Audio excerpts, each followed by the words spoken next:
आपको प्रभु यीशु मसीह का चेला बनना है, उसका मूल्य भी आपको चुकाना पड़ेगा। जानना पड़ेगा कि क्या कैसे मैं प्रभु यीशु मसीह का चेला बनूं। Praise the Lord. और चेला पुरुषों को नहीं, हमारी बहनें भी हैं। Praise the Lord. हम सब चेले। यहाँ पर जब तक पुराना नियम चल रहा था उस समय सिर्फ पुरुषों की गिनती होती थी, लेकिन आज पुरुषों और स्त्रियों दोनों की गिनती बराबर में हम लोग। जब से प्रभु यीशु मसीह जीवित हुआ तो उसने मरियम को पहले दर्शन दिया, मरियम को बताया, तो वो सेवकाई मरियम ने स्टार्ट करी। सबसे पहले सुसमाचार सुनाया जाके कि यीशु मसीह जिंदा हो गया। उसके चेलों को, चेले थे लेकिन चेले मेरे के बाद छुपे हुए थे। तो मेरे प्रियो, मैं बताना चाहता हूं कि हमारी जहां पर भी ये जिक्र आता है वो दोनों के लिए बराबर से है। Praise the Lord. तो मैं पढ़ूंगा आपके सामने। जब बड़ी भीड़ उनके साथ जा रही थी तो उसने पीछे मुड़कर उनसे कहा, यदि कोई मेरे पास आए और अपने पिता और अपनी माता और अपनी पत्नी और बच्चों और भाइयों और बहनों वरन अपने प्राण को भी अप्रिय ना जाने, तो वो मेरा चेला नहीं हो सकता। और 27 पर कहता है, जो कोई अपना क्रूस न उठाए और मेरे पीछे ना आए वो भी मेरा चेला नहीं हो सकता। तो ये बातें तो ऊपर की हैं। अब नीचे चलेंगे 28 पद में। तुम में से कौन है जो गढ़ बनाना चाहता हो और पहले बैठकर खर्च ना जोड़े कि पूरा करने की सामर्थ मेरे पास है कि नहीं। कहीं ऐसा ना हो कि जब वो नींव डाल ले पर तैयार ना कर सके तो सब देखने वाले ये कहकर उसे ठट्ठों में उड़ाने लगे कि ये मनुष्य बनाने तो लगा पर तैयार ना कर सका। या कौन ऐसा राजा है जो दूसरे राजा से युद्ध करने जाता हो और पहले बैठकर विचार ना कर ले कि जो 20,000 लेकर मुझ पर चला आता है, क्या मैं 10,000 लेकर उसका सामना कर सकता हूं या नहीं।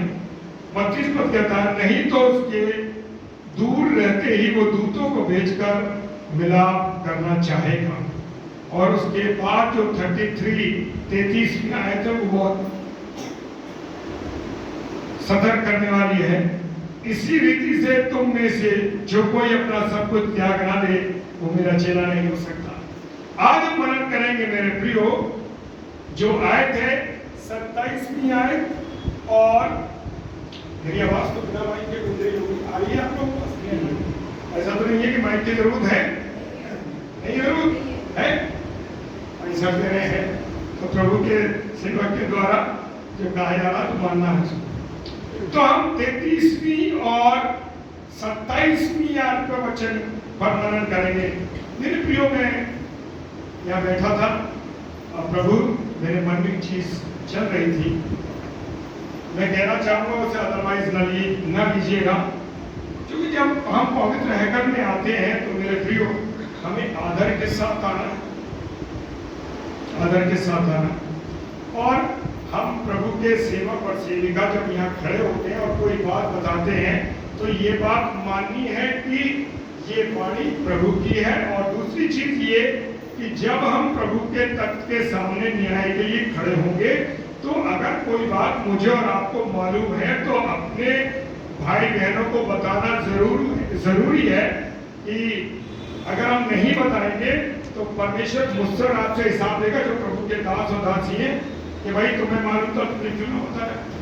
तो मैं एक चीज कहना चाहूंगा, वर्शिप बहुत अच्छी थी, सब कुछ बहुत अच्छा था, लेकिन जब हम यहाँ आते हैं पवित्र हैकल में तो बहनों, मैं आपको हर्ट नहीं करना चाहता।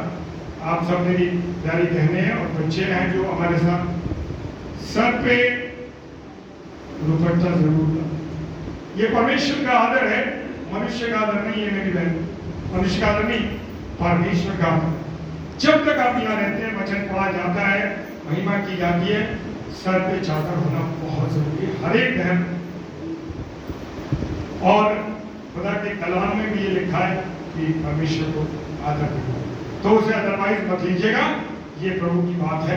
Praise the Lord. और लिखा है कि जो कोई अपना क्रूस ना उठाए मेरे पीछे ना आए, वो भी मेरा चेला नहीं हो सकता। चेला बनने के लिए मेरे प्रियो, मेरे अजीजों, क्या करना है? ये कि हम यीशु मसीह के चेले बड़ी अच्छी महिमा करी, बड़ा गाते हैं जोर शोर के साथ, और जितना समय चर्च में रहे वहां तक हमारा जीवन ठीक है, और उसके बाद हमारा जीवन क्या हो गया?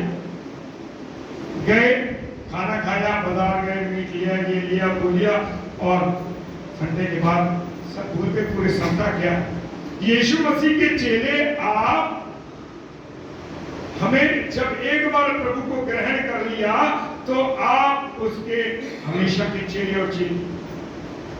मेरे प्रियो, मेरे और आपके जीवन से हर समय प्रभु की बातें, प्रभु का कलाम, प्रभु के वचन की बातें लोगों को शेयर करनी। Praise the Lord. प्रभु के वचन पर चलना है मुझे और आपको। ये नहीं कि हम थोड़ी देर के लिए प्रभु के चेले बन गए। और आप लोग तो बहुत अच्छे हैं मेरे प्रिय। मेन लाइन चर्चेज जो चर्च होते हैं उनमें और यहाँ पर बहुत